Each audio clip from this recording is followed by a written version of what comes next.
We're good. All right, hello everybody. Welcome to the workshop of September 26, 2023. I'm Mayor Chris Villa and I call this meeting to order. Val, can you please call the roll? Commissioner Penny? Here. Commissioner Curry? Here. Commissioner Daniel? Here. Commissioner Johnson? Is he here? His He stuff was is just here. He was here. Oh, he's in the restroom. Okay. He's coming. Yeah, here he comes. All right. Try that again. Mr. Johnson? Just yell here, Roy. Commissioner Johnson, are you here?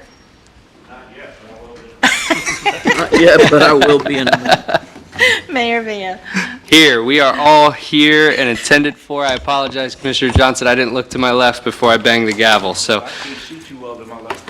Yeah, I apologize for that.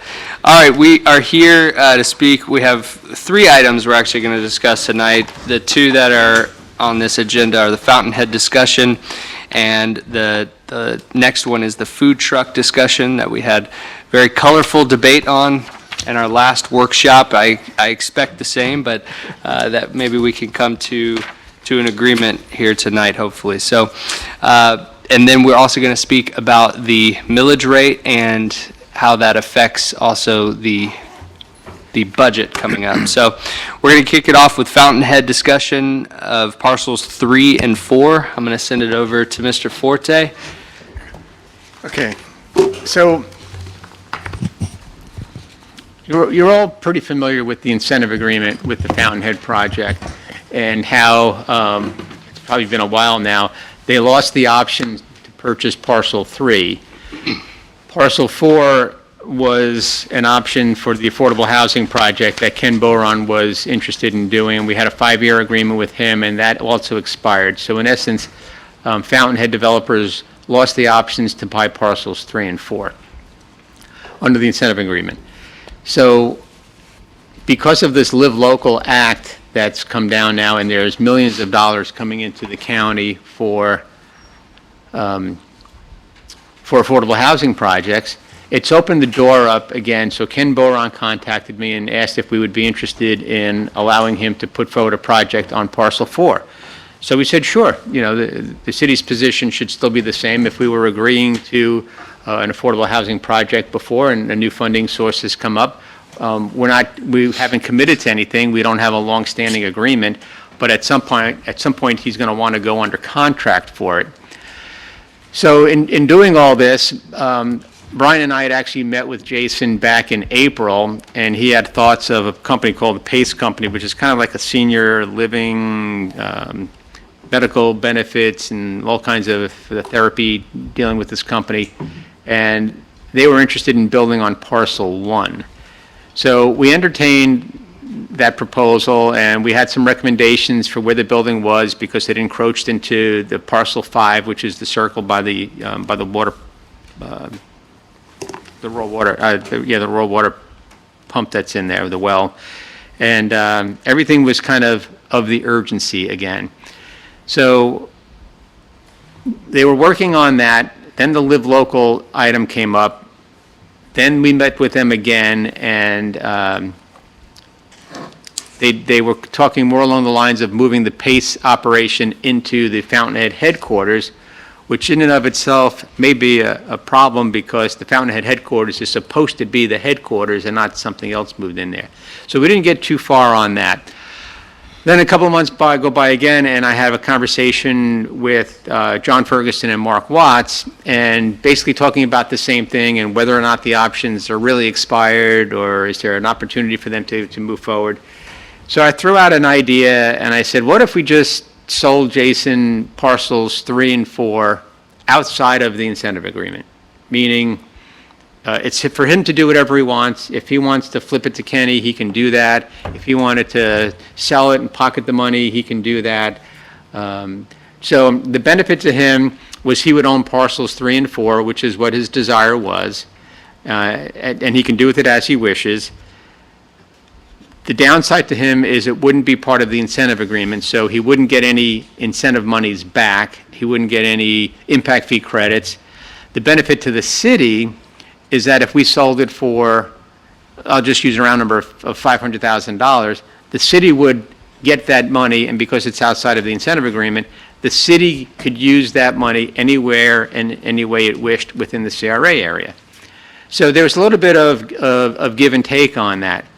So those are kind of the two options. So, and the reason that I offered that up was that the CRA term is going to end July 1, 2026. We get our revenues, the last bit of our revenues are going to come in the tax year of November 2025. But they'll still be able to get whatever incentives they could earn up until that July 2026 timeframe. So when you think about the timing of how things have happened in the past and what that will predict the future to be, I can't see Jason hiring very many people to earn the $300,000 in employee incentives over the next 2 years. He's not even at the level of employees that he initially started with. He's only at about 90 employees right now. So I don't see that happening. And in terms of development, in order for him to capture the other monies, they would have to have qualifying capital expenses in order to get that other money back. And by the time at least Kenny went through the process, it's going to be at least a year or more by the time he goes through the county's approval process for that Live Local Act, by the time he gets his plans reviewed, by the time he starts the construction. So I didn't see that happening either. So I said to the attorneys, it's very unlikely that under the current scenario that he's going to get much of the money anyway. So here's another idea. Buy it now, and if you sell it, it's your money to do with it what you want. I thought it was not a bad idea. So those are the two options. The third option, now to the city, under the first option where he gets all the incentives, if he gets those incentives, which is not likely, then the city wouldn't get any money back. It stays in our accounts to that July 2026 date, and if he doesn't use it, well, now we have unspent CRA funds that, providing we can extend the CRA timeframe, we'll be able to then reallocate those to other projects. If for some reason we don't, which I'm hopeful that we will, is that we'd have to forfeit that money back to the taxing authorities. So that's the first scenario. You know the second scenario. The third scenario is we do nothing. We wait it out and we say, we're not going to sell it to Kenny, we're not going to sell it to Jason, we're going to wait the 2.5 years, and then we're going to sell it for fair market value after the time frame is expired, outside of the PD, outside of the agreement, outside of everything. And who knows what that market would bring in 2.5 years from now. So those are kind of the options. Jason was interested in the second option of him having the ability to just buy that property outright, pay the city, and he does with it what he wants. So I don't think either option, one or two, is necessarily bad for Jason or the city. They're just options. They're just options. So I figured I'd throw it out there and see where you're at. Ken Boron does contact me periodically just to see if we're ready to put him on a contract for it, and I told him to wait till after this meeting, and I'll have a better idea of where we're going to be. Couple questions. So I know that their options have expired to purchase 3, and then that kind of translates over to 4. Correct. So if we were to entertain what I believe his attorneys were asking for at first several months ago from us, meaning that we would still honor that agreement to move forward with what was in place, at what time frame so from the money that's generated when we sell parcel 4, he is able to get 300,000 of that for jobs. Correct. Created, and then up to 700,000. Well, anything over that, Anything over that for construction, right? For whatever it sells. qualifying construction. For qualified construction expenses. So the question is how long would he have to be able to utilize that pot of money? Meaning we have to hold that in an account for him. Until July 2026. July 2026. Well, but understand, okay, if you're talking about parcel 4, parcel 4 was going to be sold at, say, fair market value for workhouse development, housing.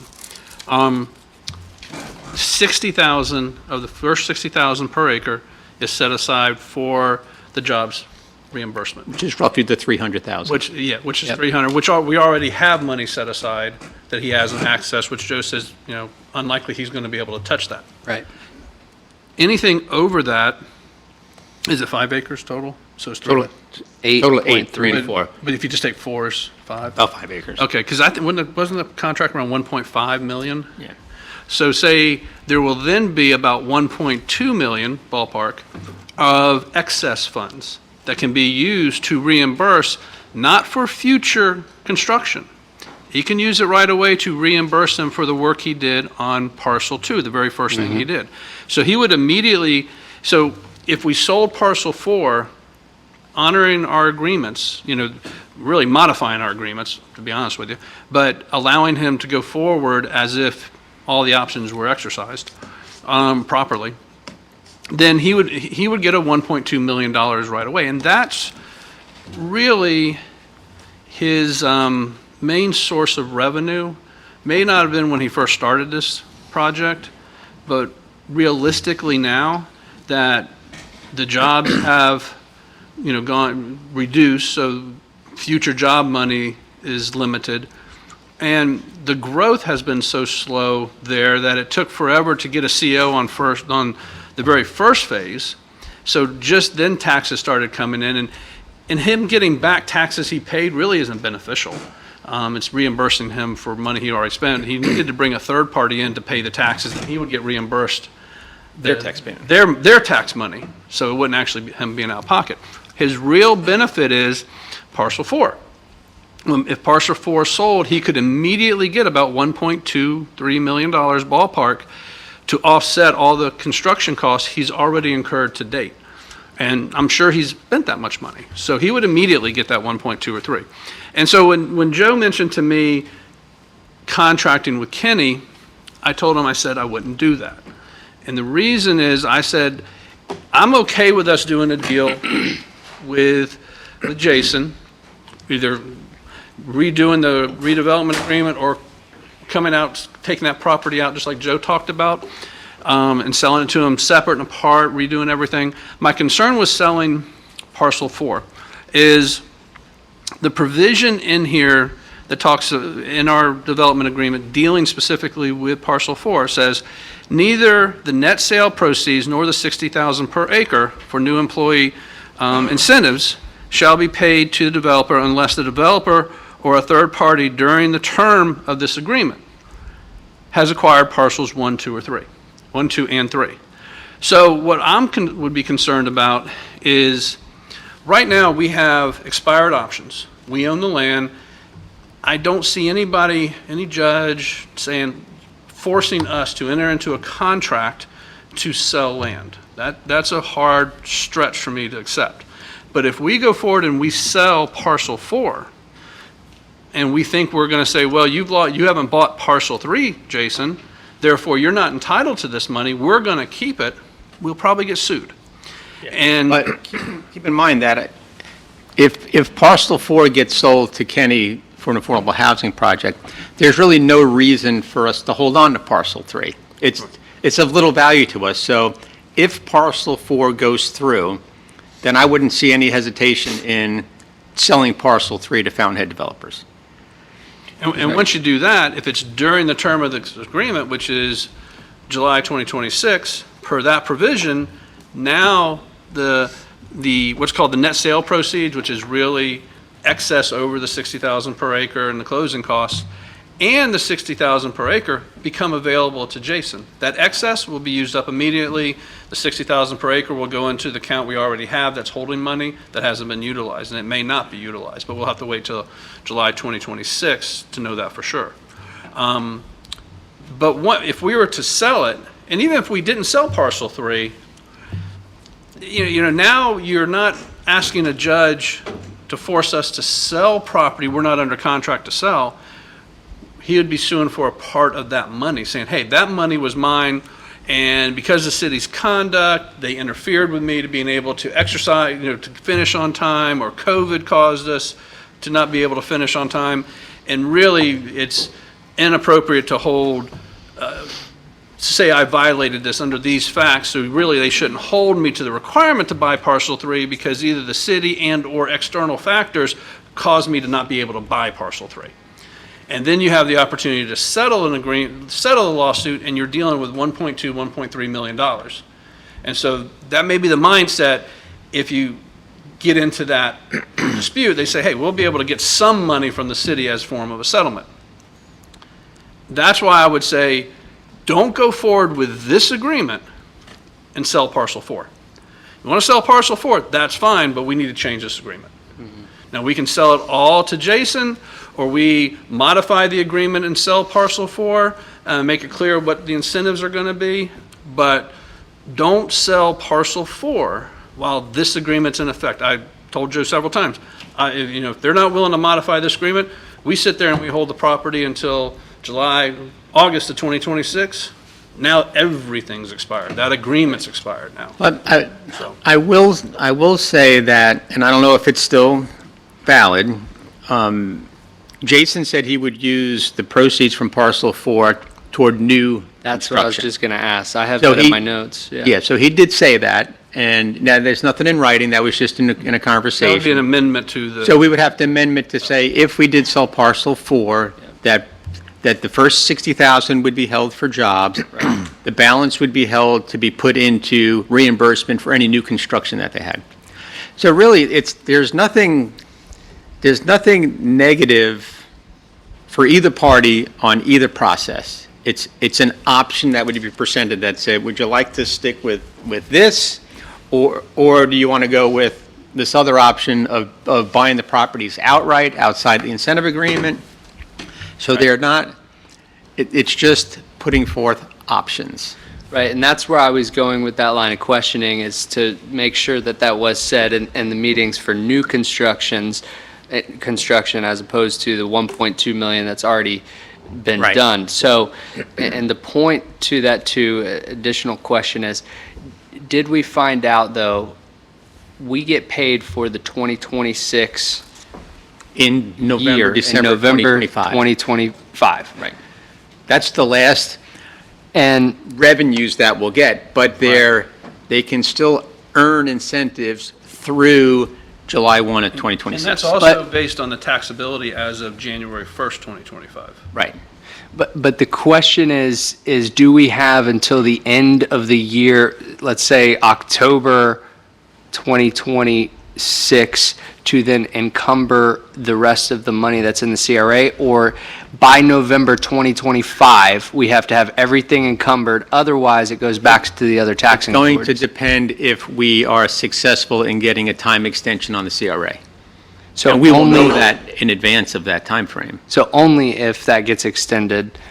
If the CRA timeframe gets extended, then the monies that are in the CRA fund, that TIF money, Can will continue. remain there for whatever uses to benefit the CRA. So if it's not approved, the CRA, If it's then- not approved, if we don't have those monies encumbered or allocated for projects, then it Goes would have to back. go back to taxing authority. okay. Yes, sir. Wouldn't it be prudent to make an educated guess of what that money might be and select a project in the next 2 years? Then you don't have to move forward with the project, but you could approve the project, create the project, approve the project, encumber the money, and then spend it later. I'm Or not is it quite already sure- encumbered? I'm not quite sure if that would be considered double encumbered, because if it's set aside, for example, for job reimbursements, and they don't get the jobs to get the money reimbursed, can we have a backup encumbrance? I don't know if, I'd have to get an answer to that, I don't know. And I'm kind of like you, Joe, I'm okay with any of these options, but And the again- variable that we have is that, when was this agreement entered into? Oh, it was signed probably in 2017, but the conversation started in 2015. I think maybe even 8 years? later than 7, 8 years? 9 years. So, It was January of 2017 it was actually signed. Yeah, that's when it was signed. And, I remember our negotiations, It started in like April. 2 years? April 2015. Yeah, it was almost 2 years of negotiations. well, my only concern is that the world has changed in the last 7 or 8 years. Real estate values have doubled and tripled in some times. And if we're going to amend this, doing nothing is the easy thing. Do no harm, do nothing, let it die. I don't care. If they produce, they produce. But Well, if we're moving forward and we're going to renegotiate, I think it's in the taxpayer's best interest to renegotiate the 60,000 an acre. I know there was an appraisal done on it, and I can't remember what that number was. Well, the appraisal came back for that property at, in my opinion, an excessively high number. Let me stop you there, Mr. Forte. So I did some more digging on that. And so you're right, John, and I'm completely there with you. So let's talk about that option of selling. There is a benefit, as Mr. Forte said, to the community because then we'll have unencumbered money for a great project that And if we get can do. affordable housing, it's great. I mean, Right. But where my heartburn is we're up here to protect the taxpayers' money, end of story. Doesn't matter about anything else. That's our number one duty. And you're right, 10 years ago, $60,000 an acre was probably a good price for both sides. But today it's not. And that appraisal came back at $2,050,000 for 8.3 acres or 8.4 right. acres. So that's 250,000 an acre. Exact, 250,000. And so if I feel it would be a dereliction of duty if we were to renegotiate this and to go into that 60,000. Now, we have to honor the contract as we all agreed to many, many years ago, and that's fine. But if we're going outside of this contract, we can't sell it for that price. That's my stance. I agree with you, and It's I worded funny. view the CRA as a tool to make things happen that wouldn't happen in the private market. You're right, yeah. But I do feel it's irresponsible to renegotiate at 60, and if the appraiser says it's worth 250, I think 125, it's a win-win for both. The city gets something out of it, and the developer gets it at half the market value. So that, no matter what we do, if we're going to renegotiate this, I would be in favor of 125,000 an acre. Yeah, and I think it comes down to, John, what will be there. So I think we all, as a community, agree that workforce housing is needed, especially in our area. This is the only property later tonight we'll vote on in our consent agenda to now state law. We have to designate all of our lands that's available for affordable housing, and we'll do that tonight. And as you see on there, this is the only property that we have. So this is our one shot, if you will, at affordable housing. So that's the project that we'd be looking at. In addition to, I want to know what is planned at Synergy. I know that 6 months ago, you and your staff met with him and his staff, and there was, and actually, I was even told about it at the time, that there would be on parcel 1, a large facility coming in, and I don't know where that stands now. It's my understanding you haven't heard back from them. I'm guessing, Brian, Not in you had regard yes to or no, have you parcel heard back? one. So I want to know what's going on, what is being planned, and then we can talk about what we're incentivizing, and then at what price. And it's my understanding, and I don't remember the numbers, but the affordable housing contractor is willing to pay 250,000 an acre. So Right. if we sold it at 125, the developer's doubling their money instantly to go back to reinvest into the property, so. Now, I wouldn't say that parcel 1 should have an impact on parcels 3 and 4. I think. Why not? Because I think parcel 3 and 4 stands alone. Whatever happens on parcel 1 is already done. It's already purchased. It's under his authority. He still has to come back and submit plans for that. We've seen some plans that needed some modification. There's no time frame in the agreement to complete parcel 1, so I don't know if I would reference anything to do with parcel 1 for parcels 3. And I could probably agree with that, but the reason why my thinking is there is because parcel 2 had to be completed before parcel 1, and this commission was very generous by allowing them to do parcel 1, and now it's still not done.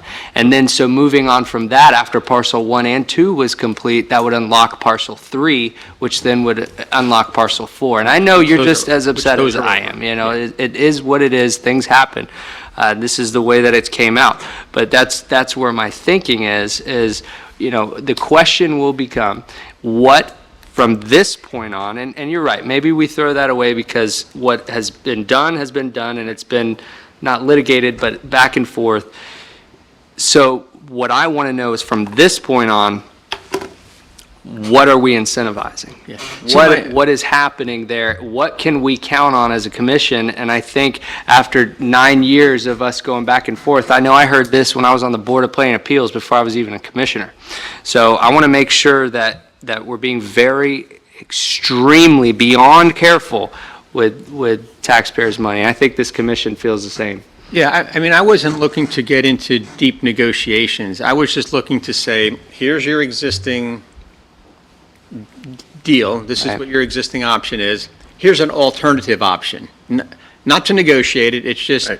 choose door number 1 or door number 2. Whichever you feel is in your best interest, you can pick. Well, I'd be in favor of offering the 8 acres at $125,000 an acre and no more incentives. The city's done with it, and if he can get affordable housing there, that's great for everybody. Penny? Thank you. Sorry, Commissioner. You're fine. My feeling on it has been given many times before, but we've been dealing with this for 9 years. There was really nothing that we saw in those plans some 8 or 9 years ago that I see over there today, with the exception of the retention pond. It is what we thought it was going to be. I do not support a new incentive agreement. It wouldn't be a new incentive agreement.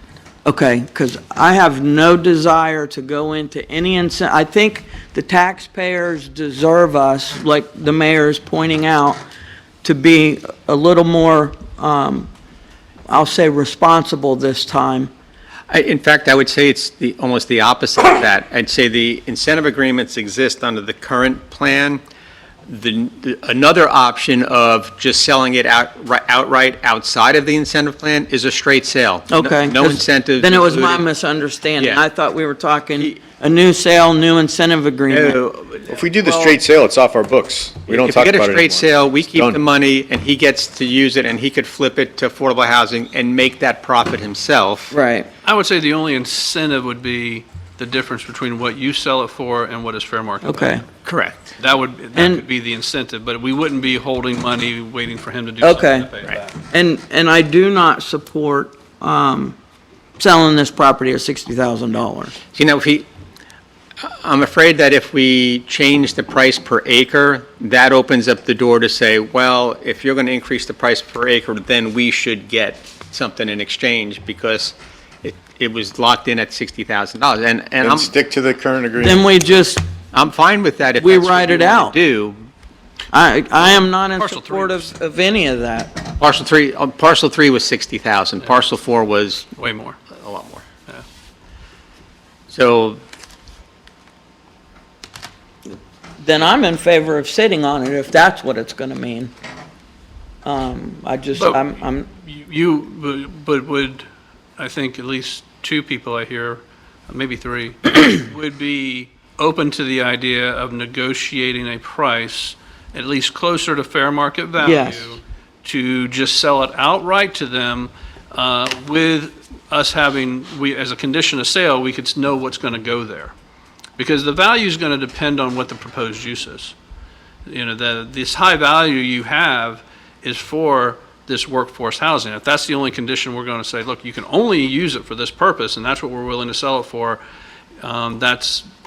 he could probably get that type of valuation justification. If it's something, some other use, then it may not support that type of value. so what happens if, for some reason, the affordable housing project doesn't get funded?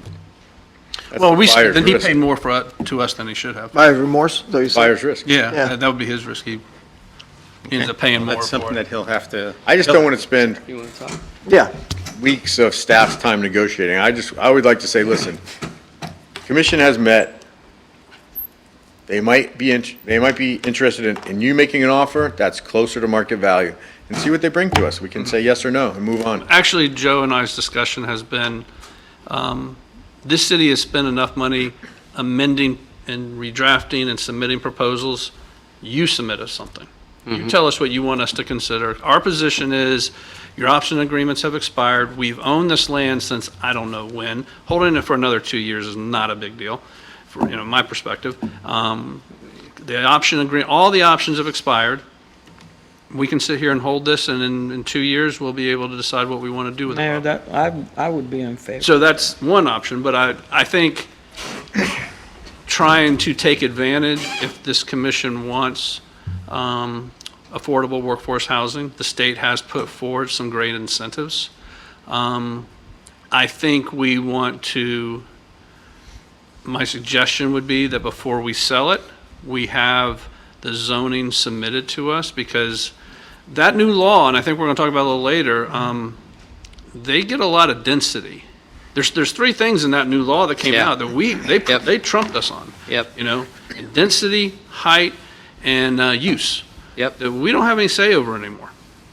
Yeah, Right. that's true, we don't have any say, but in conversations with Ken, and Ryan, correct me if I'm wrong, he wasn't looking for any of those additional density.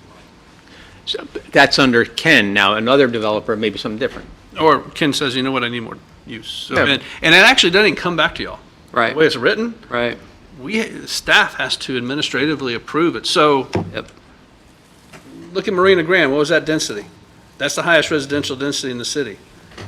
That can go over there Yep. by law. Well, I but don't think it's within a mile. I so they will can't get say in by. this coming legislative session, it is supposed to come back up. They might button up the law. Oh, they need to. They do. Big time. In other cities, it's crushing them. So, Danielle, you waited Yeah, very no. patiently. Obviously, Synergy was not our finest moment. We can pretty much reflect on that, but I seem to think that there's a lot of times when we sat and tried to be reasonable and didn't seem to get through to the Synergy.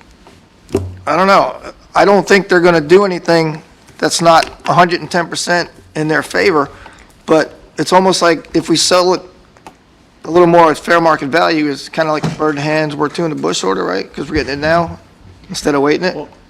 That was my initial thought, is that if we sold it outside the incentive agreement, he can do with it what he wants, and we would have about $500,000 at the $60,000 Well, price. I don't for think us to do 60 what we want. I don't know about 100 a quarter, but it's got to be worth 100,000 an acre for sure. I don't know. I think it's worth more than that. And I talked to, I'm in real estate, and talked to my commercial broker, and he actually concurred, said, well-respected appraisal company. This is a good appraisal. All utilities are there, everything's ready to go, and that appraisal was a good appraisal. So just throwing that out there, because initially when I heard it, I thought it was high as well. And Mr. Forte and I had that conversation, and I haven't had time to talk with him today about it, but I just that's- don't want that's the word to, that I don't want to get end back. up like what Joe's concerned about, spending more time with Scott and legal. I just want to Yep. put it, pick door number 1 and door number 2. And Yeah. that's all. Yeah, I mean, the safest is to wait it out, but it doesn't do anything for us now. And, Or potentially well, are you ever. saying the safest is to wait it out, don't sell it to Ken for the affordable housing? No, I'm saying that he's not going to get the jobs and all that. We pretty much know that. He's not going Yeah. to, the incentives are not, Well, It's very, very unlikely. it's very unlikely he's going to be able to spend all the jobs incentive money in the next 2 years. Right. So, My advice would be, and maybe this answers Joe's question, I think what Joe's asking is your idea of waiting it out, not selling it, either parcel to anybody until this agreement expires in July of 2026.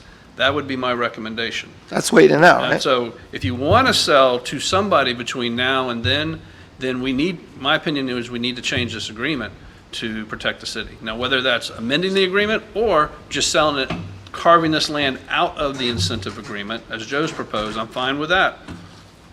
And say, look, we're just going to do an arm's length deal. You pay us cash, we're done, and this is what we're willing to sell it for. And whatever terms, additional terms we want to put on there in terms of the use they're going to do, the proposed development, do we want to see that as a condition of closing? We can negotiate all those things then. I have an additional question. I recall back in discussions from years ago that would Synergy, if after July 2026 we sold it, because of the PUD the way that it is, do they have the ability to block if we were to sell it and to Something about their right of refusal that Jason had.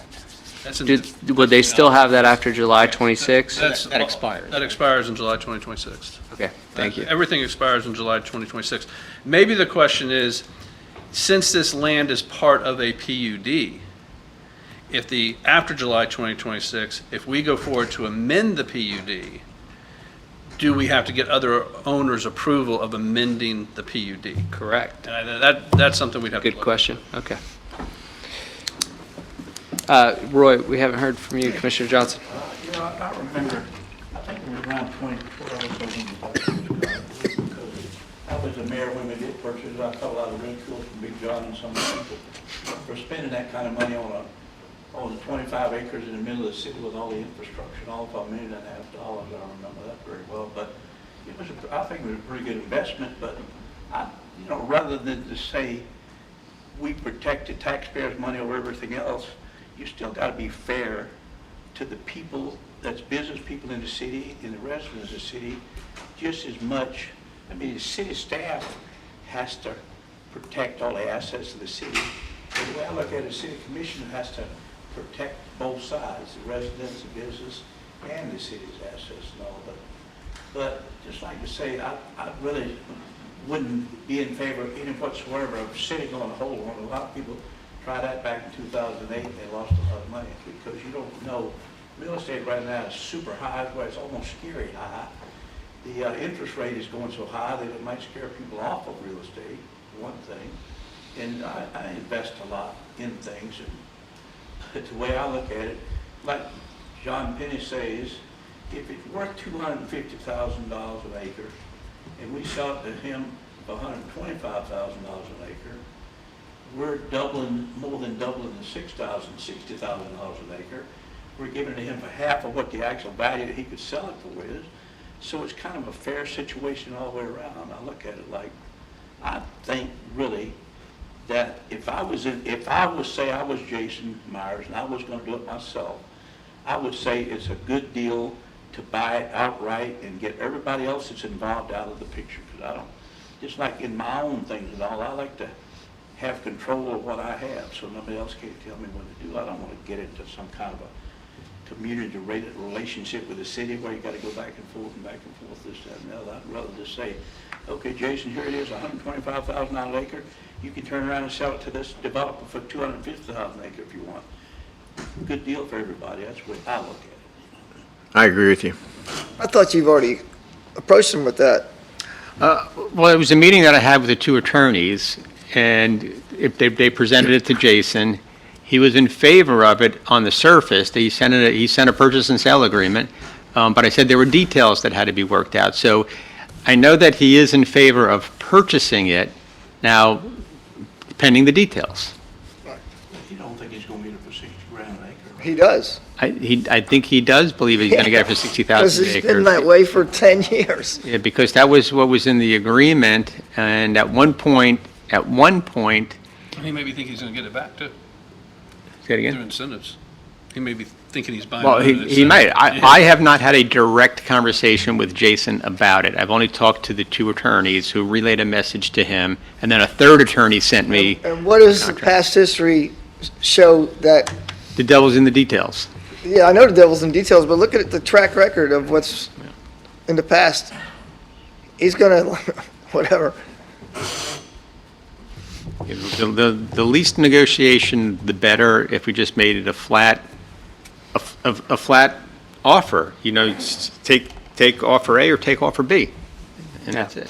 Well, the good news, we do have two people from Synergy Billing here and heard the discussion and can speak with Jason and the higher echelon. I know you're part of that.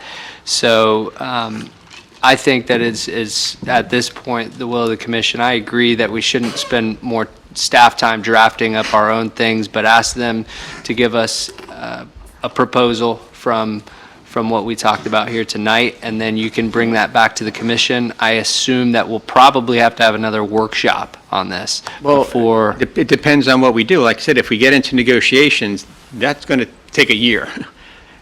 That's why I just want to make it a flat, this is what it is, pick A or pick B. So if you're saying the offer is to sell it at 125,000 an acre, outside of the, no incentives included, yours to do what you want, keep the profit. That's what I say. I could be in favor of that. Just offer them that. If they don't want it, If they leave it don't- at what it is. No negotiations. That's it. We hold on to it if he's not interested in that deal. Okay, so one option is selling it at 125 an acre, outside of the incentive agreement, no incentives associated with parcels 3 and 4, pending zoning approval. The other option is we do nothing for the rest of the 2.5 years that the agreement's in place. Is the option of selling, Scott said, don't consider selling directly to Kenny? Is that off the table? I'd say off the record, off the table, that takes, it takes too much risk for opening us up to a lawsuit. That's what I thought, right. What's that? No, that's what I thought Scott was saying about the lawsuit, that, Gotta be fair to Jason. Well, it's not selling it out from under him. That's always been part of the deal, is that Kenny would buy it, and then Right. he would be entitled to he would be immediately entitled to the monies over the 60,000 per acre. Well, now it's 120. But Kenny would buy it at what value? Well, whatever it would be, but that's only if we sell to Jason parcel 3. Right, and there's no reason for us to keep Right, but if, No parcel 3. option. but if Kenny was gonna buy it, offer to buy it from us for 125, I don't know, I don't remember what the number was. It was like let's just round it, say 1.5 million. For parcel 4. For both, 3 No, and 4, I thought. Parcel Just 4 4. only. 1.5? Kenny was only involved with parcel 4. I thought it was 1 million. I don't remember what, well, you're talking 5 acres, might right? have been 1.2. You know what, I need to have the contract. We paid 1.5 million for 25 acres. So, well, if we can net 125 an acre from Kenny, and we get an affordable housing project, and then we sell the other property to Jason, and he builds on it, It's a great thing. 1.6 million. You can't sell it to Kenny for 1.6? We're at 125. for 4? Just 4? Yeah, the Right. original contract was for 1.6 million That was close. for that 4 acres. For 4. Oh, 4 acres. Well, It's whatever, over 4 acres. 5 acres, whatever it is. but that's what he would pay, That's what he would pay to the city. right? The original deal was, we would sell it to Workforce Housing, we would take the money, we would pay the closing costs, and then out of that money, we would create 2 funds. The first 60,000 per acre would go into jobs reimbursement, and the balance would go into an account to reimburse for capital expenses, that approved reimbursable capital expenses under the incentive agreement. Because of the money that's already been spent, that money, he would be immediately entitled to that, had the performance under the agreement occurred. Or if we go back and say, we're going to comply, we're going to follow the terms of the agreement regardless of the fact that the options have expired, then he would immediately get 1.3 million? Right, but that's the deal we have now. The only option, Well, the deal we have now is all the options have expired. right, but at the end of the day, if the community got an affordable housing community there, we all are in favor of that, if I'm not wrong. We all want that. So if we get that project, what do we care how much we profit out of it? The only reason I want to negotiate a higher price is if we sell it outright and we walk away. If at the end of the day, the difference between, 125 an acre times 5 acres, is $750,000, and we get an affordable housing project, the CRA did its job. I think what's happening is And again, if Jason's mindset is if we sell it to Kenny and he would be immediately entitled to that 1.2 million, right, whatever and it is, use that to build new buildings. he would be entitled to receive it now because of past performance of what was completed. And I would have to think he'd want to reinvest it into the development of the property. Right, Why wouldn't he? so then basically what I'm saying is, the agreement we agreed to, even though it's taking longer than we wanted, we would get what we wanted at the end of the day. Eventually, yeah. So I'm in favor of selling it to Kenny under the current agreement. All we have to do is, we're just gonna change the date that it expired. If that doesn't happen, then we'll sell the whole thing to Jason for 125 and walk away. What do you mean change what date that it expired? You said the options expired.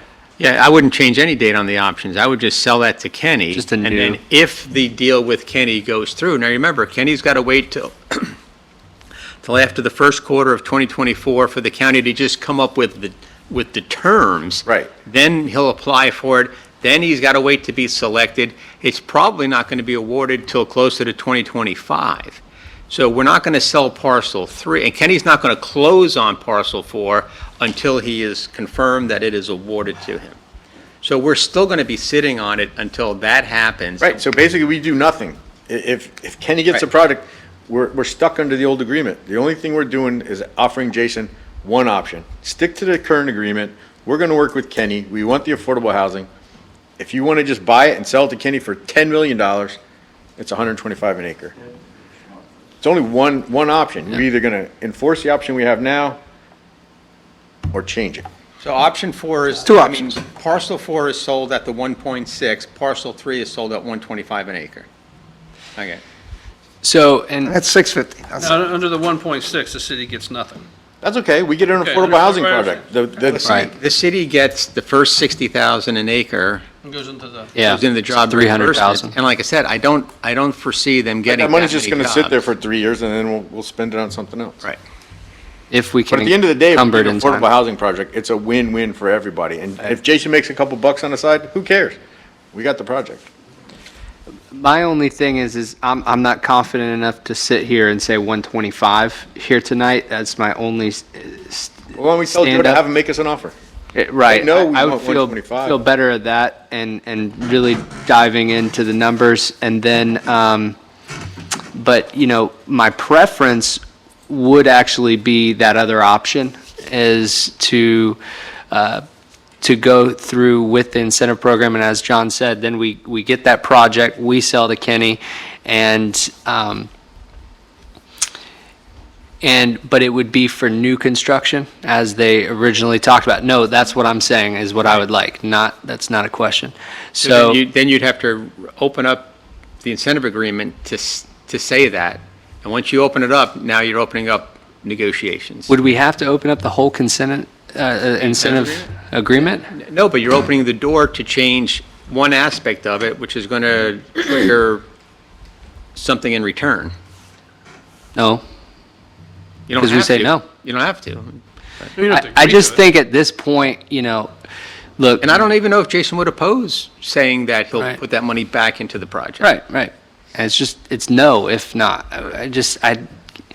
We can only bend so far before we break. And that is what we've done. Maybe. And I'm not going to let the city break. Yeah, maybe Period. he would use that money to build out parcel 1. Yeah, correct. That's why I brought it up earlier. Yeah. So that's where I'm at. I think, unless anyone else has any more additions to that, do you have enough to move forward with their attorneys? Let them know? I think what I'm going to do is try to have a one-on-one meeting with Jason. Okay, yeah. We got it from there. All right, sounds good. Then that's where we're at with that. It's 4:50 now. Not on our agenda tonight is the taxes and budget. And I suggest we go ahead and move that now with no objection, so that way we save the food discussion for after that, because we have finance here, and if there are changes to the budget or the millage, I think she'd appreciate some time beforehand instead of changing it up on the fly. So, seeing no objection, we'll go ahead and talk about the millage and how it affects the budget. I'll hand it over to Mr. Forte to explain how we got to this point. There's been a major change since last meeting. So originally, we set the millage, originally the millage was set at 6.25, but I presented a budget to you at 5.9. And then the idea came up of, what if we kept it at 6.25? What would we do with the money? So we presented an option of hiring 2 additional Public Works people that would basically put together a 3-person mowing crew that would then free up all the other employees to do what they're really supposed to be doing and not worrying about so much about the landscaping portion. We also offered to hire a rental housing inspector out of that money, and funding all that still left about $50,000. $50,000 we originally put into a contingency fund, but it was recommended that that actually be put into a line item to serve as improvements to city parks. So that's what your current budget shows tonight on the agenda, just what I said, that money's in a line item. So what we learned after the last meeting, I had gone to Michelle and said, let me know what the differences are between the first hearing and what would be the second hearing. And then we discovered that we inadvertently had budgeted for an extra law enforcement vacant position that really didn't exist. So that was about $90,000. So when I started doing the math, $90,000 for that position is extra. The $50,000 that went into the contingency or the parks money, that's $140,000. And then thinking that the rental housing inspector position should pay for itself, and all we were getting with $212,000 from the 6.25, it was basically a wash. So what I'm saying is I can do what I presented to you in the current budget at 5.9. So then the commissioner said to me, what if we still keep it at 6.25? And I said, all right, what do we do with the money? So ideas came up of, do we hire an events coordinator? Do we hire another law enforcement officer? I said, I don't know if we need another law enforcement officer. I said, one idea is we can, if the commission thinks that when we renew the CRA, if we will continue to use the community policing program, it would have to be funded out of the general fund, that we should start to think about funding that out of the general fund now. So in other words, move one position's funding into the general fund, even though they would remain in the CRA program, and then next year you do the same thing, and then in 2.5 years from now, it would be fully funded out of the general fund if you wanted to keep the CRA community policing program active. I mentioned it to the chief, and the chief had other ideas that potentially he thinks we can get by with one community policing officer, but move a position into the general fund to either operate in a traffic control position or in a drug enforcement position, two areas that we often get complaints about. So I'll throw that out on the table as the topic of discussion to see where you want to go. Understanding we can do this budget at 5.9 with the three positions that I suggested. Or if you want to go to 6.25, we'd have to find a use for that money. Thank you. And I know we had quite a bit of discussion last time about this, and I was not in favor of actually adding the position so we could stay at 5.9, because although it would be nice to have those positions, I thought that staff did a great job preparing us a budget, and I think it's quite humorous for a commission to come back and say, you didn't put enough in, and instead of usually we're beating you up saying you need to find cuts here and here and here.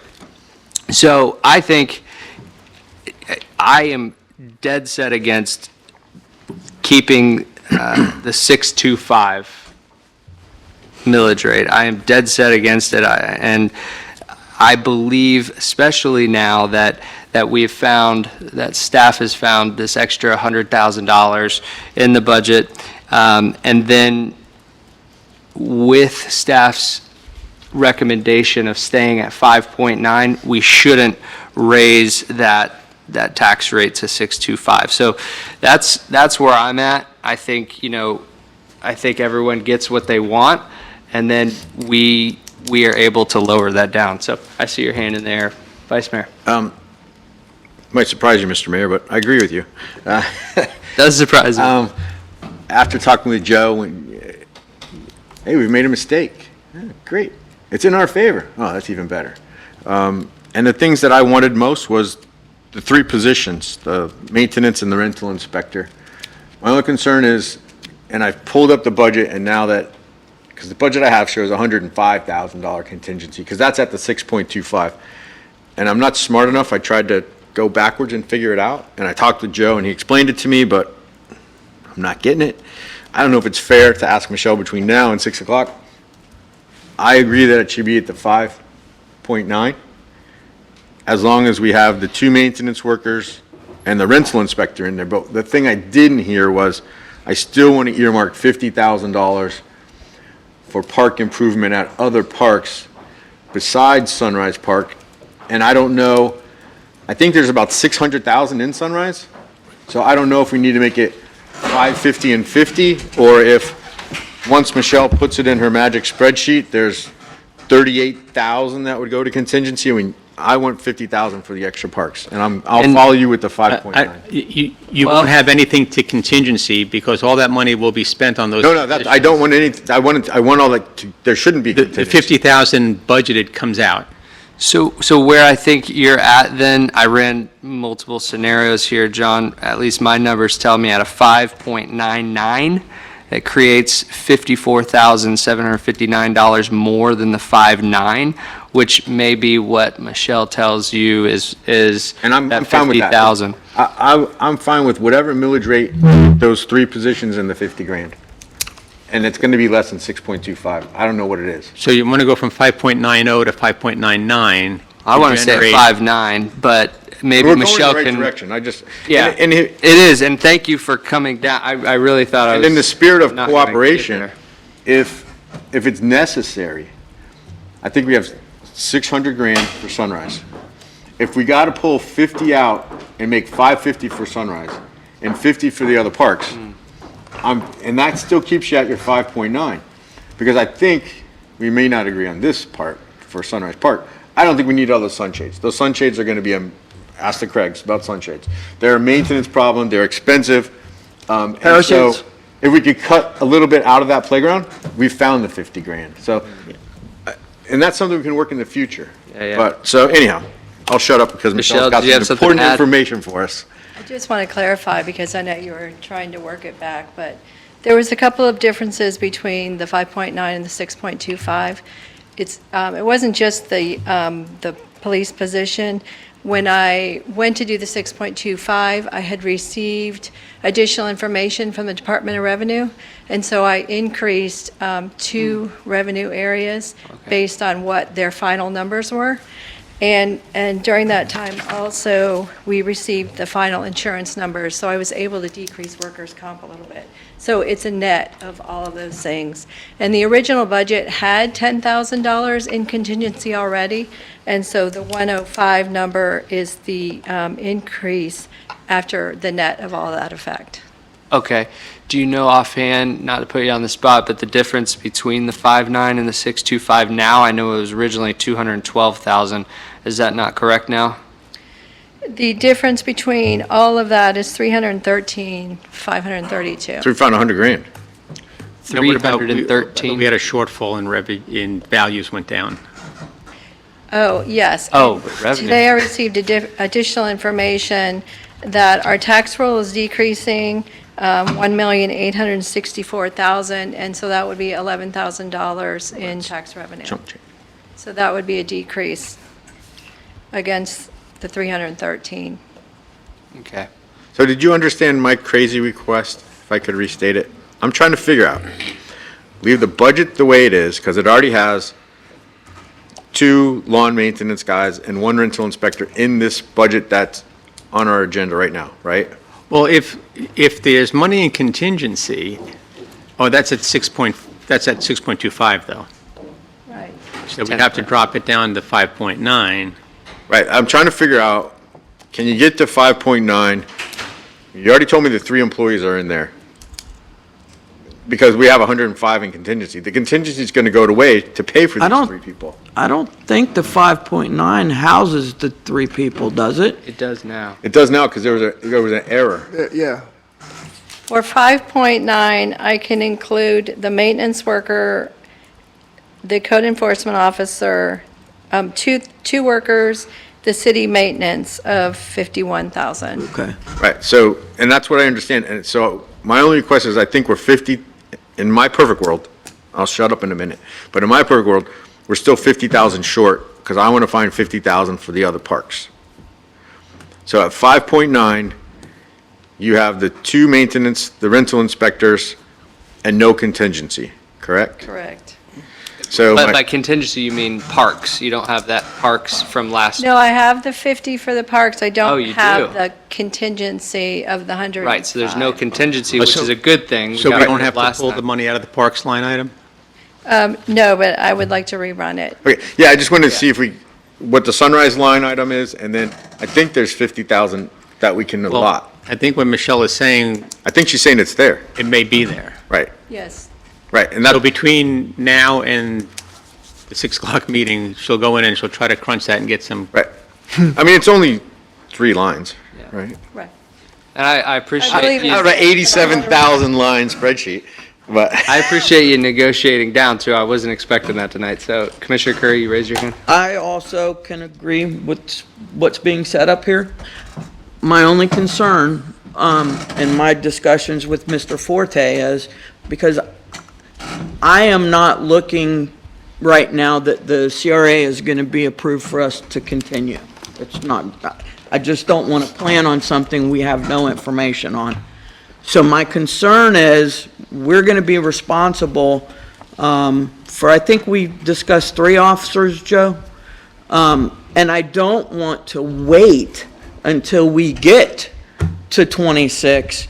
Now we're hit with 3, because there's no way, I mean, you can come up here and correct me if I'm wrong, but there's no way, I don't think this police department can afford to lose 3 cops, even if they're in the CRA.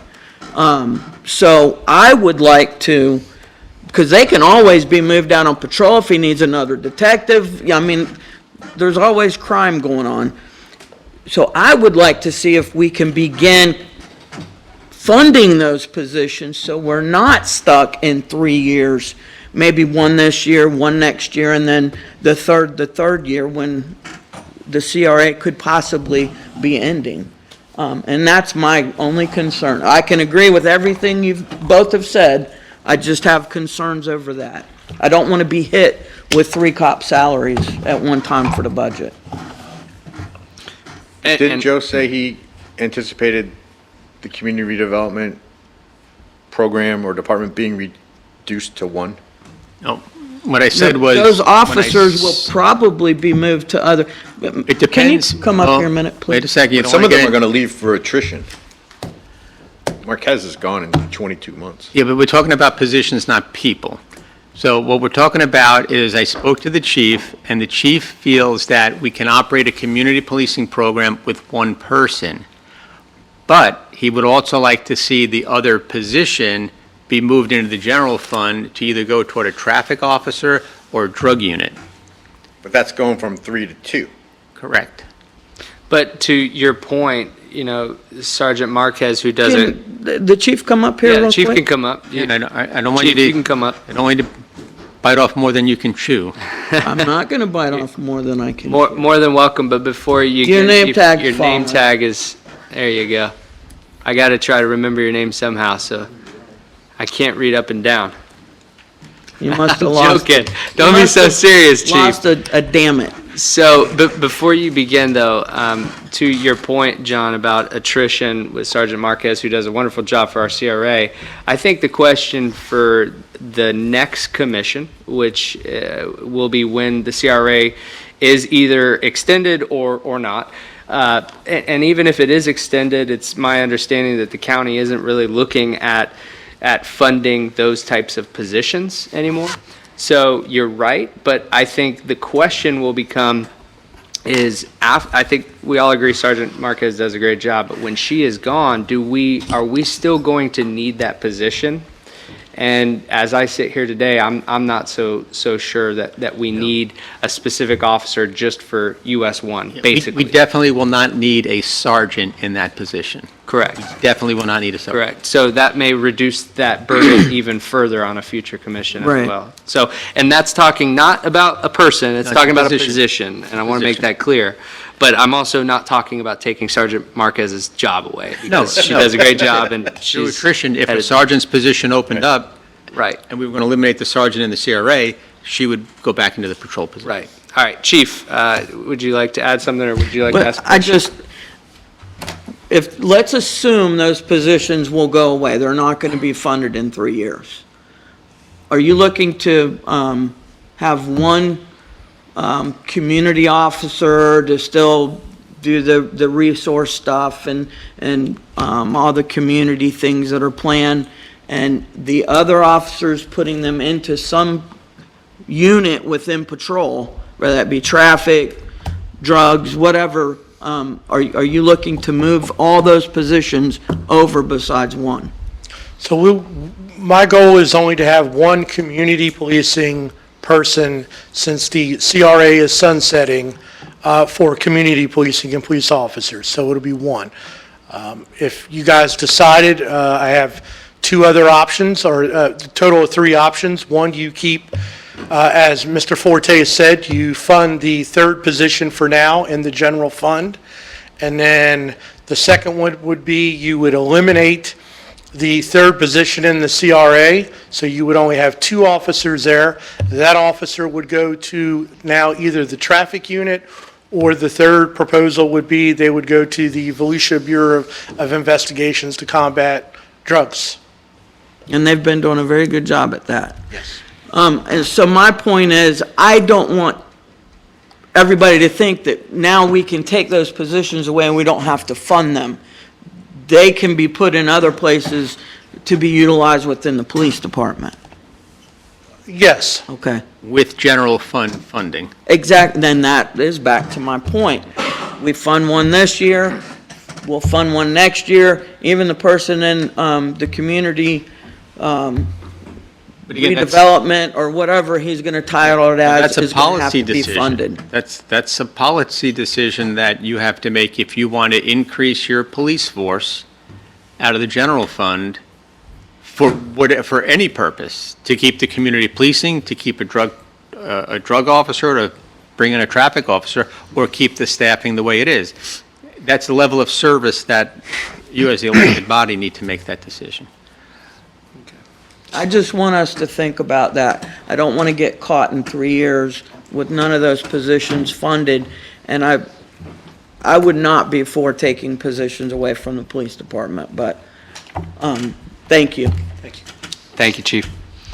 We haven't heard from this side of the dais. Anything to add? Speaking of the next commission, one thing that we've never talked about, not that I want to be the one to bring it up, but we've done our best to, kind of finance everybody as things have gotten out of control with cost of living and everything else.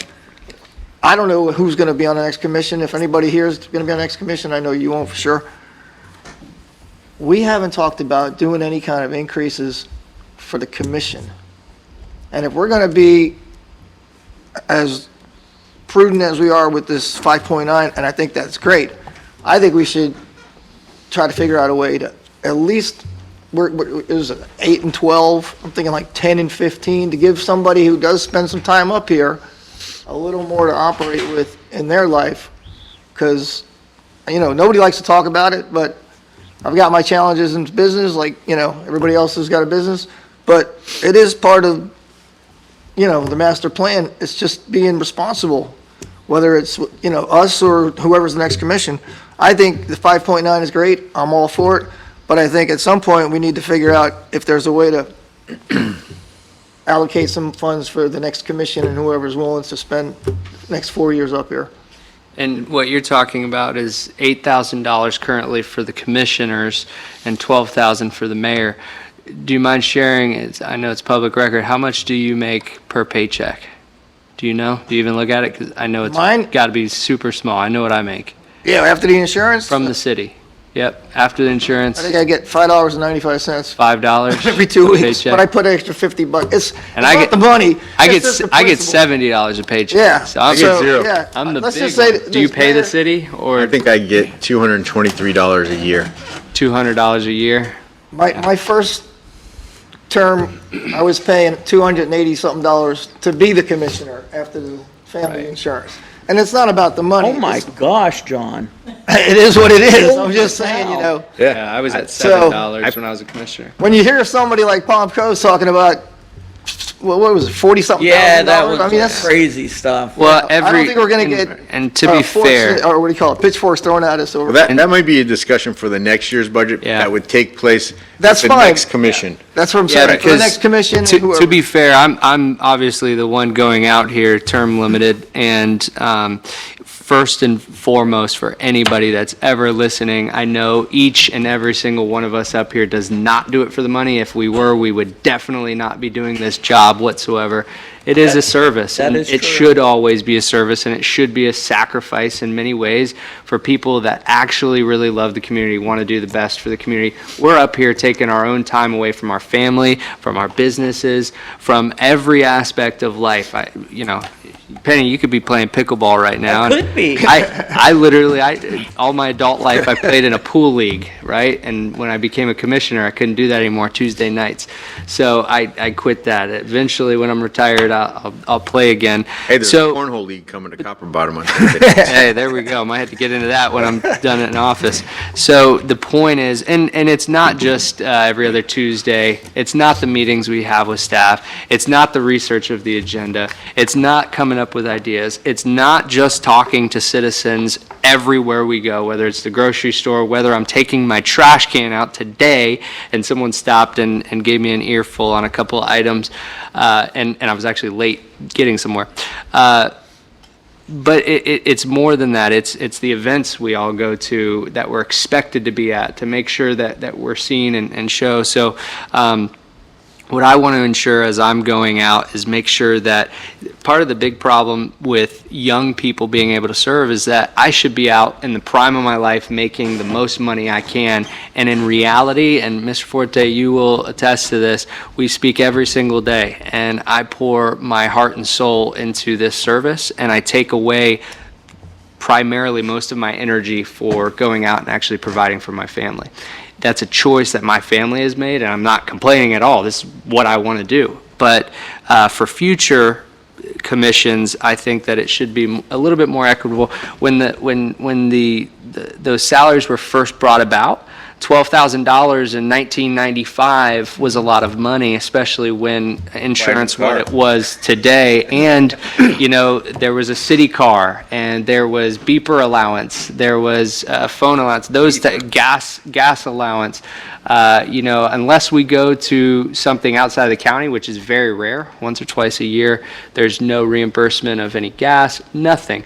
And I'm not saying that there should be, but I'm just saying that you have a fair argument. And I think, for you all as a commission that may or may not run again for re-election or for a different office, it's tough on you to speak about these things, but also, I feel the need to kind of speak up on your behalf as well as I go out, because I won't benefit from it. So I hear you, and I think, as John said, I think we can take a look at that in the next budget coming up, so. I could support that, Daniel. And it may come down, I'll just throw this out, it may come down to citizen initiative. I mean, because we will be up against 2025 redoing the charter, and I think that there's a lot of things that need to be looked at, and we'll be forming that committee. I think we should start talking about it sometime next year, of who's going to serve on that board, and give them ample time to research the charter and see what changes, and this commission can also talk about that. So thank you for bringing that up, but as we're still on this budget and the millage, let's hear from Commissioner Johnson before we send Michelle off to crunch her numbers. Well, I just look at it from a business point of view. Whatever millage rate we need to balance the budget and have what the city really needs to do it with, that's what I'm all for. If we can get by with it 5.9, I'm good with 5.9.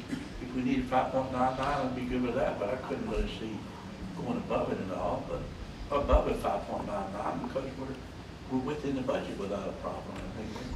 And one of the reasons I came back, well, a couple of reasons I came back, one is to try to make sure we get the renewal of the CRA, which we need so bad.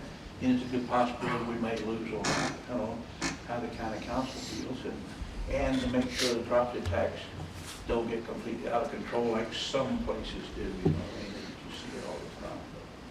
And we're doing really good on that, and hopefully we can do building the CRA, but, and I don't ask me how much money I make from the city.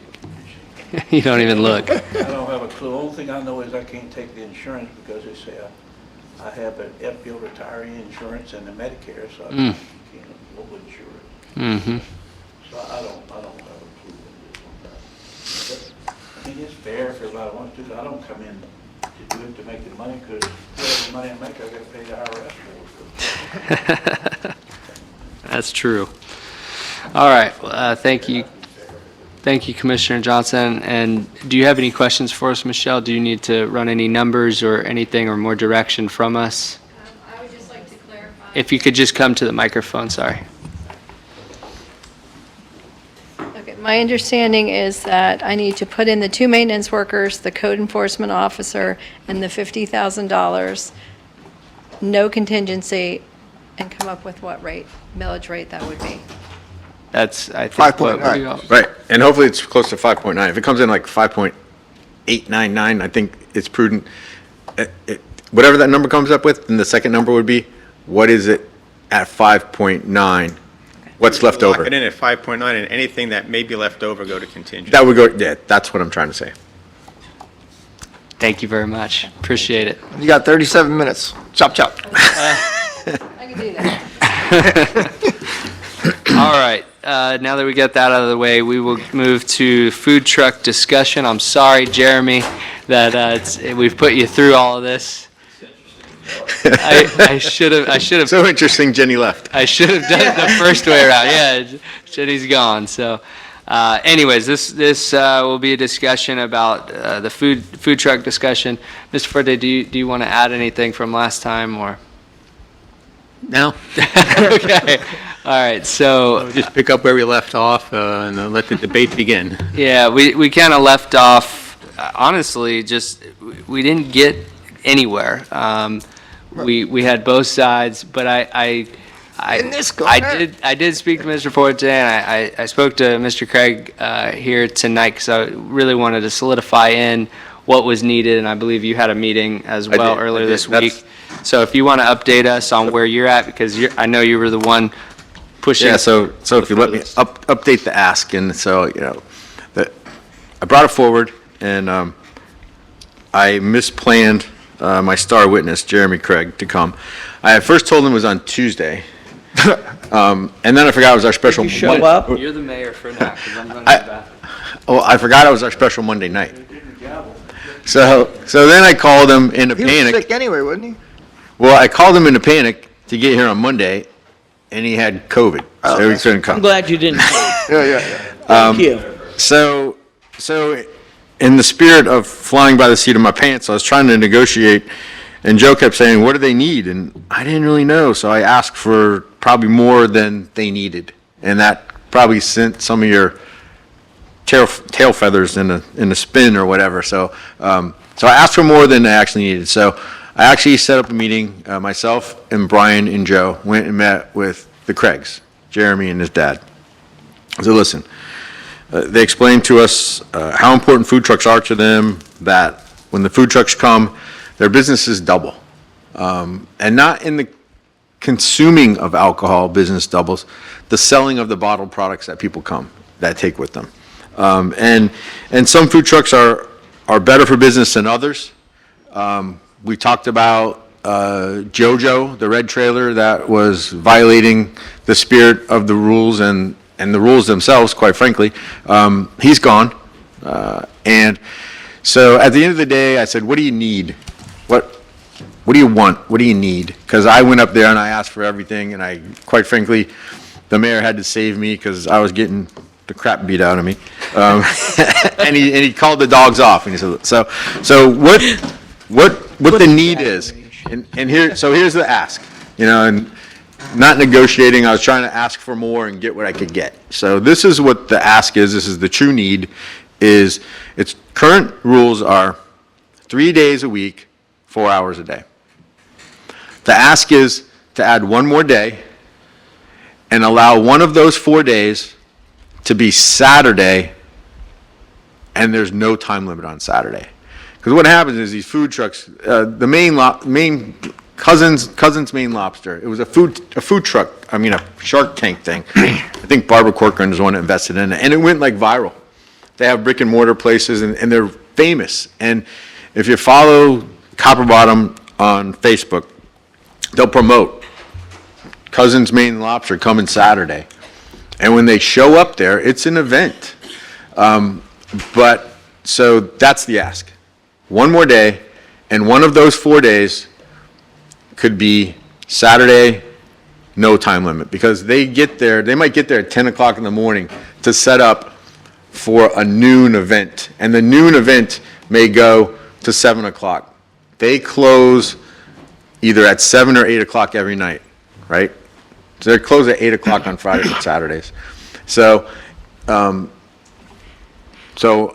that's the ask, and if it's clear. One more day, which would be the 4-day, and one of those 4 days could be Saturday, and there's no time limit on Saturday. How about we just say a weekend day? I know that they're not open Sunday, but Okay, on the weekend, there's one day it could be all day. and that may be easier. Yeah. But so that's the real ask, and hopefully, I'm the spirit of compromise guy. I try to come a win-win.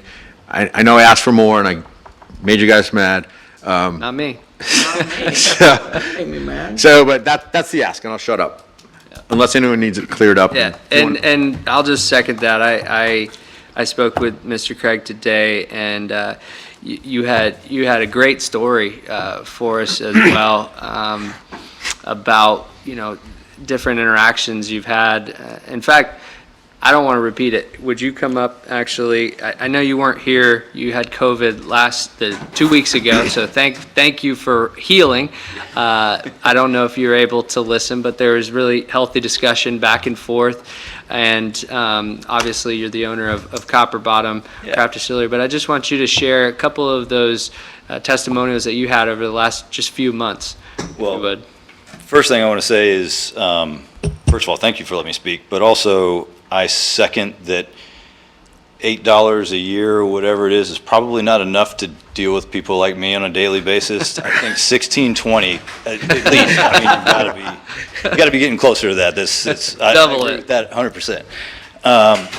But yeah, just a couple of examples of a couple of interactions I've had just recently. Even I had a guy had to be last week or maybe the week before, came into the distillery, and the first thing he said, and he looked pretty angry actually, he said, "You just cost me a lot of money." And I was kind of stepped back for a minute. I'm like, oh, how in the world did I possibly do that?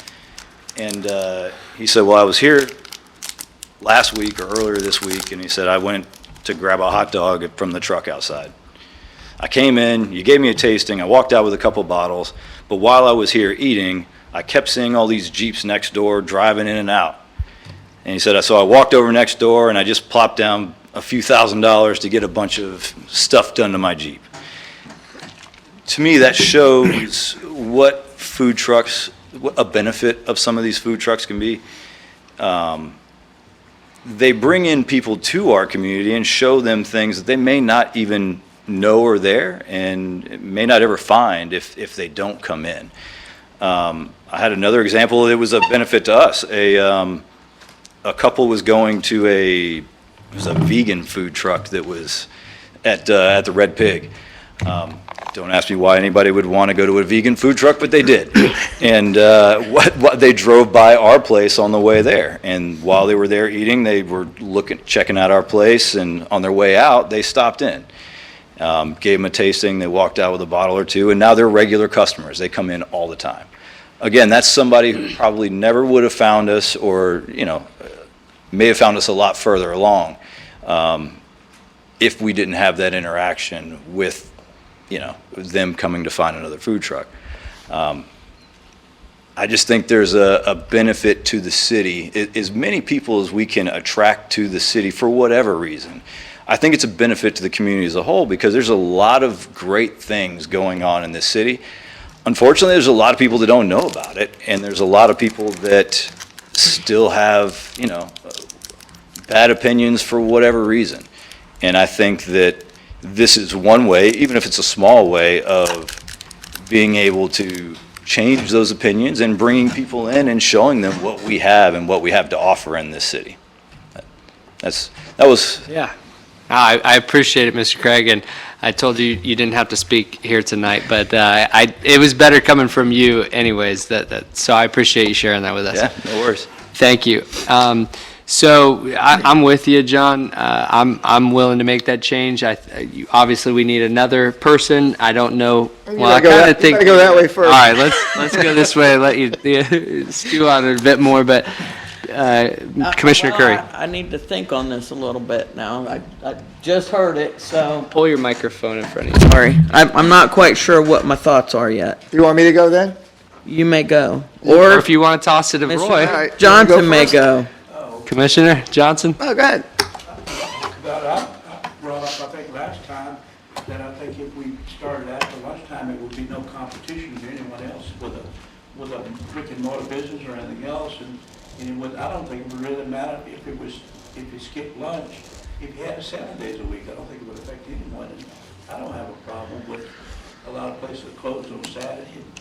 If they want to open on Saturday, be there all day on Saturday, and have it the rest of the week during the normal time, it matters not to me. I don't have a problem with it whatsoever. All right, Commissioner Daniel. All right, let me check my notes here. First thing I have there is nothing against the Craigs. That's okay. It looks like it could go that way, and I won't have a lot of heartburn, but I do have some concerns. One thing that kind of bothers me is that we haven't been able to monitor, and Joe and I met earlier, there's a local brewery maybe that's kind of advertising already on whatever that social media is, and they're already in violation. I mean, it's like, if we're going to, and I'm not going to use the word reward, but if we're going to cater and help a business community partner, we have to have some kind of understanding that they, it's like, okay, so now we're going to give them a 4th day because that might help their need, and we want to help out the community, whatever, but I think we should, first of all, have stiffer penalties because the fees are ridiculously too low to begin with, so we need to do something about that. Go ahead. Correct me if I'm wrong, Joe, but there's a state law that says we can't charge the food trucks an additional fee because they're already regulated by the state of Florida. Well, I'm under the impression that it's $300 to $1,000 a year. We're charging $50. That's ridiculous. Brian? I found a statute last week as I was researching this, and there's a statute that prohibits a municipality from charging an additional fee for food trucks because they're already regulated by the state of Florida. Well, then we should charge the owners because they're going to pass it on to the food truck anyway. The state preempted the No? cities, but you can charge whoever you want. But there is a preemption on regulating the food trucks. See, obviously, one of my concerns is But the cost for the sense- permit can be raised. the No, argument you is, can't have a permit. the brick and mortar versus the food truck and the overhead versus the, and then, Okay, I just wanna the correct- property owner pays. Hold on one second. Let him I'm sorry. I'm going correct. to correct that. Oh, We can't charge the food truck a permit. We can charge the business that's hosting the food truck a Right. permit. Okay. but the argument comes down to, and it was before, and it always will be, because I'm a brick and mortar restaurant, obviously, so I got a little bit more of a biased opinion, is the overhead fairness, and all that. Yeah, the property owner that invites the food truck is paying the property taxes, but, it's kind of, you're splitting hairs over this here. One of the things about food trucks is they should have a commissary. Now, I don't know, Not in Florida. they don't have to have a commissary either? So, in a perfect world, we'd have a few restaurants in town that had food trucks that would accommodate the distillery and the brewery as an extension of the, brick and mortar so that it's kind of all in the family or a local food. I mean, I see Orlando. I don't see anybody from, even Daytona Beach, it looks like they're all from out of town. They come here. So, it's kind of like, it reminds me of when you got, the Main Street guy who sits there 51 weeks or 50 weeks a year and he gets 10 days a week, 10 days a year to really kind of make it all. And here comes some guy from Connecticut, and he sets up a little tent out front selling T-shirts, and this poor guy's like, are you kidding me? You know, that's the mentality sometimes with the food truck, is they come in, they kind of, you know, we're kind of looking at it in a unique situation because we have a couple of places that can't have a kitchen, and they're manufacturers. So like, are we gonna like have the verbiage that this is only gonna be for manufacturers of alcohol, or is this a citywide? Because the beginning was a citywide, and then it was supposed to be 1 day, and then it went to 3 days, and, go ahead. From what I understand, Mr. Walker explained to us that it can't be spot zoning, which is what Mr. Forte has referred to it. This would be the CC1 district. So there wouldn't be any change to the current ordinance, with the exception of adding a 4th day, and I like the mayor's recommendation, and 1 weekend day all Okay, wait a minute, day. that's 5. Well, you know, No, No, it's 4 one days. of those 4 would be Oh, the to weekend day. include one weekend. Right, and Mr. Craig can correct me if, Understanding that we can't regulate that, just so that you know. well, Mr. Craig can correct me if I'm wrong, but I believe his most frequent food truck vendor is Southern State of Mind, who's owned by Lee Buckner, yeah, that's the local who guy. used to be one of our police officers. Yeah, well, I mean, I had no problem with Buckner. I saw him there We have last to- week. He was at your place. Commissioner We have to Curry? separate ourselves from Wait. Craig's business. Right. Think I'm about used to that. another business, and if somebody else wants to do it, and they want to do it on Wednesday, Thursday, and Friday, and then all day Saturday, and then they do it on all day Sunday, there's nobody here to regulate that. But to As long- combat that, though, there's nobody here to regulate it as is, Mr. Forte. Right. That's So- what I'm just saying, as long as you know So they that could it's set up not right now regulated. Saturday or Sunday. and it's the same Obviously, thing. we haven't been regulating it anyway. I because- just don't want us to go down a path of saying, well, we can't do it. I mean. Yeah, but it just, no, you can do whatever you want. But we can put the rules in place and make sure the Right. business owners know, and we can hold them accountable. And I had a real conversation with Mr. Craig today, and he admitted that JoJo's that was down there was not correct. And I had that conversation with him. I was very frank about it, that I thought that was permanent, and he agreed. And I think that's the type of relationship that we have when we talk about regulating. If it becomes a problem and we see that he's got them there Saturday and Sunday all day, then I think well, you're closed on Sunday. But a different business, any business, then we have that conversation with them, and I think there's a way to hold that business accountable at that point. We can We do look have at code taking enforcement away 2 Saturdays a month. their ability to do it. What? We do have code enforcement 2 Saturdays a month.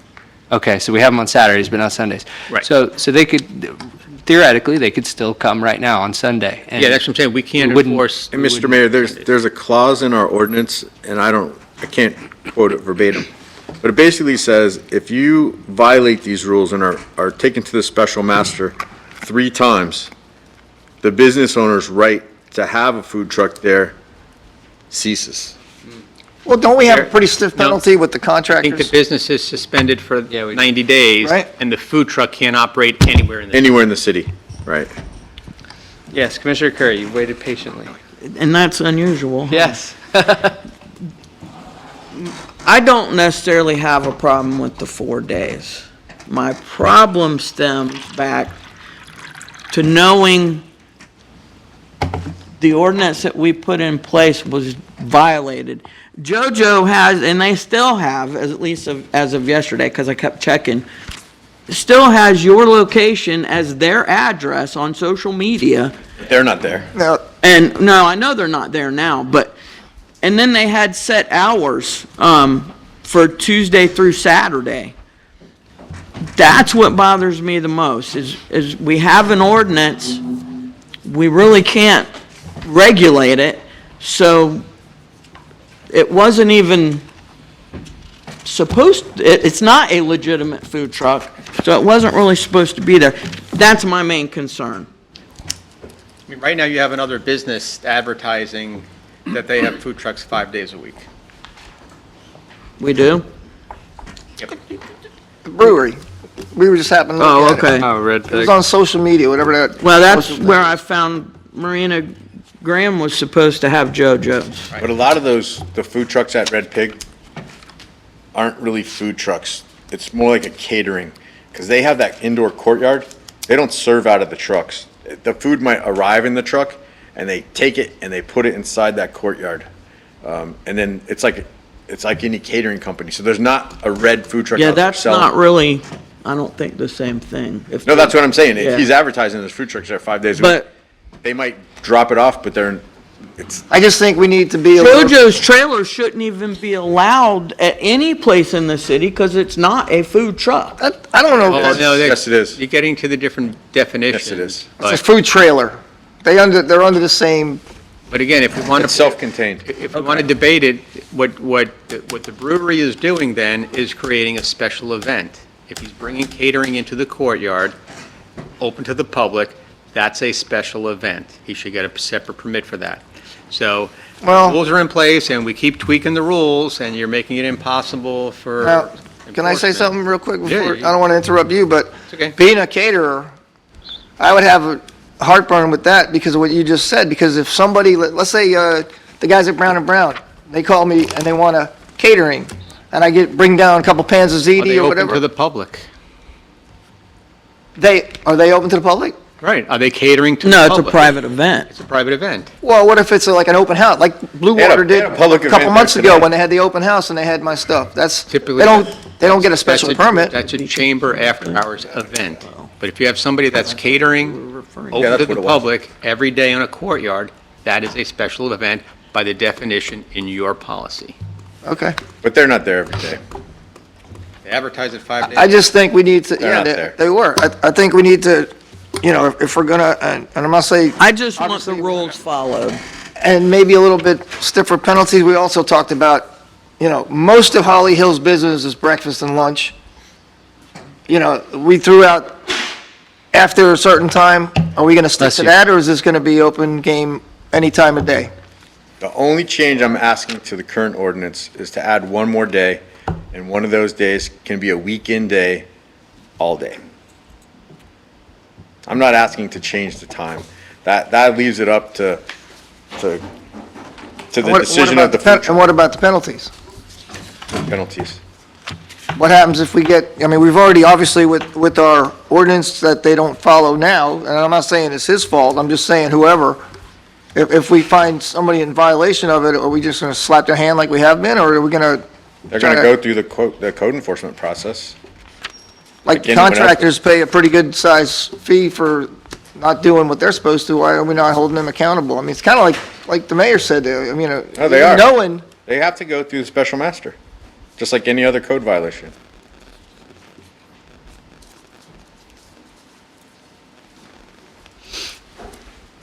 All right, so where we have 20 minutes before the meeting, and we need to direct staff on what to bring back to us, if anything. I'm hearing your proposal, Vice Mayor. I'm in favor of that. If there's another person in favor of staff bringing that back to us, speak now. For the 4 days, Just adding a day, and that's and it can on be the a weekend. weekend. Yep. I full can day. support that. All right, and I won't put you on the spot, I kind of know where you're at, and I understand it, and I want you to know this is healthy, and it's, I know you're not personal about it, we can agree to disagree, and, but, Mr. Forte, is there any, I want to calm down.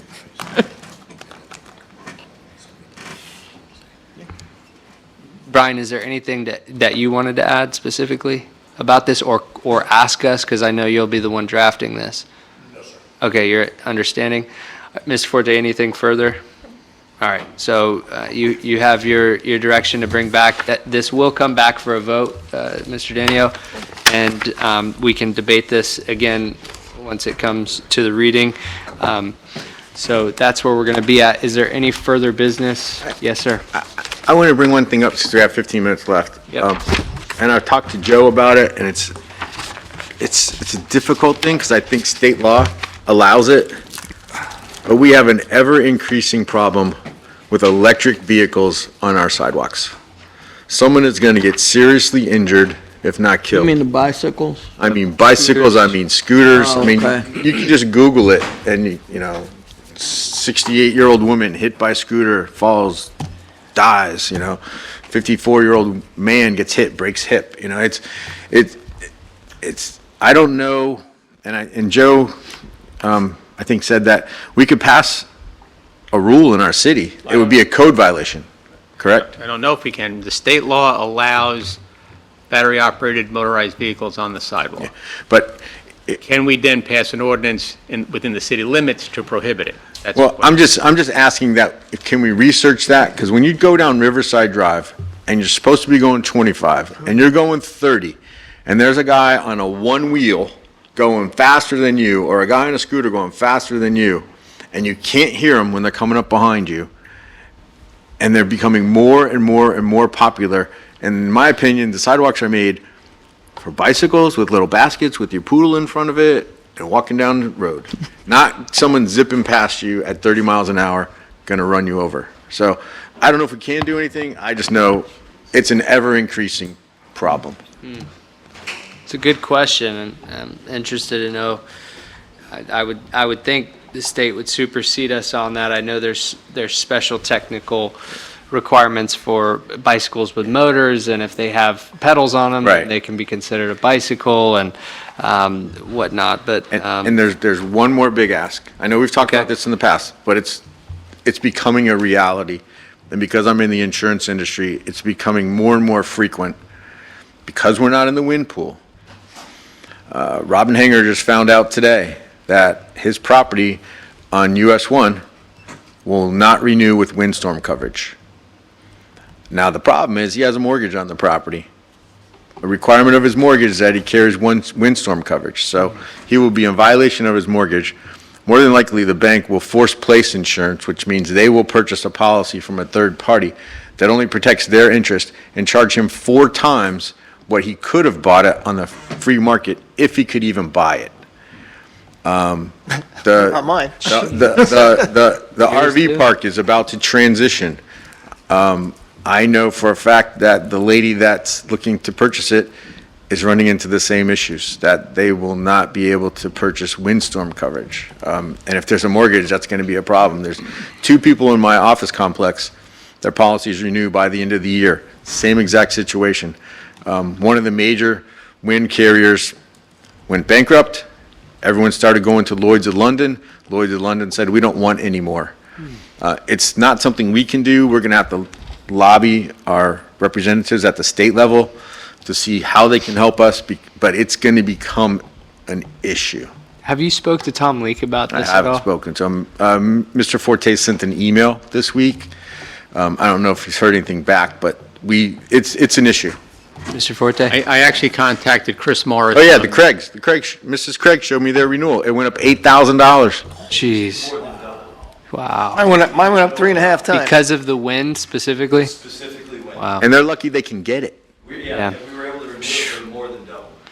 Mr. I Forte? sent an email to Chris Morris he's Senator Wright's aide, Yep. and he sent my information off to a woman named Charlene, and they are, because his office didn't specifically know what the issue was or how to resolve it, so I'm waiting to hear back from Charlene, and she's with I'm not sure where she's with. But anyway, so they're working on it, and the question that I posed was, can the city somehow opt back into the wind pool? So, Okay, and That's what we're waiting I for. think reaching out to Representative Leak as well would be very beneficial because of how powerful he is in the House and, you know, our relationship. And furthermore, he's an attorney that works for a large insurance company as well, so he may already be well-versed in it. And we're talking state issue to opt back into that, it's not federal, correct? The state controls the wind pool areas, those Okay. designations.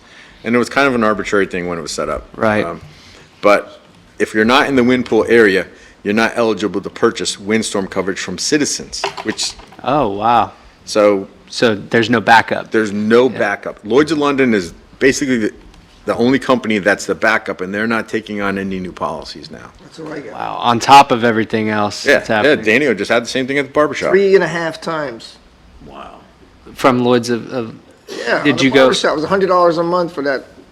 Now it's $342. wow. That's The incredible. building's about the size of this right here. Yeah, it is, yeah. Well, I think that that's really important. Thank you for bringing that back up. I didn't realize it was, I know we talked about it months ago. It's happening. It's like- happening more and more. It's like the dominoes are falling. So then we need to make that a legislative priority, I think, this year.